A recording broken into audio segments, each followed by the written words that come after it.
Queenstown Lakes District Council and other district councils actually would really like to be able to have a visitor levy for tourists coming to their areas and putting demand on their resources. And at the moment, the government's actually investigating if they will allow them to do that, Dominic George. And the first time I read this, I thought, that sounds bloody awful. Why would you want to charge someone?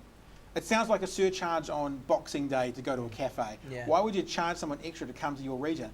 But in saying that, what I realised very quickly from researching this was what actually they were talking about. Let's just have a look at Q16, because the ODT reported of the weight of the cost of tourism to the Queenstown people, right? So the weight that's put on the settlement from tourism. From tourists, yeah. So Q16 says this: it was second only to Auckland as a tourist centre with about 3.5 million guest nights in the year to October. That's a huge number for a ratepayer based on 20,000 people. The pressure on ratepayers was out of all proportion with anywhere else in New Zealand and would only worsen if growth in visitor numbers continued as its present rate. And I have to be honest, after my initial ridiculous reaction, I saw that going, actually, yeah, gosh, how did 20,000 people support an industry of 3.5 million visitors? 3.5 million coming in. It is a tourist mecca, right? We keep hearing all the time about how it's this and that, and the best place to go, and people come from all over the world to go to Queensland. And why wouldn't you? It's paradise, right? Yeah. But 20,000 people propping up that, I mean, clearly it's having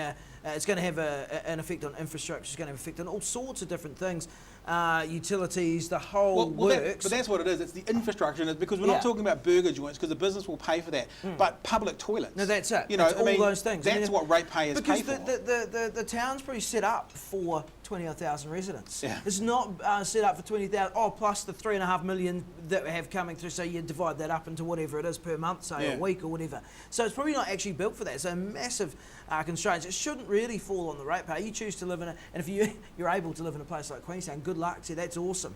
I say all power to you. But the thing that you'd have to ask yourself is, will that deter people from coming if they had to pay some money? I would say on the balance of evidence that we've got in terms of the growth that they're talking about here as well, in terms of visitor numbers to that particular resort, I would say. Well, it also depends what they do, and it depends how much it is. I mean, I can't imagine there'll be a toll gate, you know, on the main road in, and they'll say you're local through. Like, I imagine what'll happen. It'll be a $2, a $1, a $5 a night premium that goes to the hotels. That's right. Which means actually it'll just get incorporated in their stuff. It'll get incorporated into the cost. You won't even know you're paying it when you pay it, unless you're up to with the legislation that have been passed, which you probably won't, because you're just going over to have a ski or whatever you're going to do. So the cost will be, it'll be gobbled up somewhere, and you just have to lump it. I mean, that's okay. So my sincerest apologies to the people, the ratepayers of Queenstown. My initial reaction was that'd be a bloody awful idea, but actually looking at the numbers, looking at the finer details, Kapai, I think you should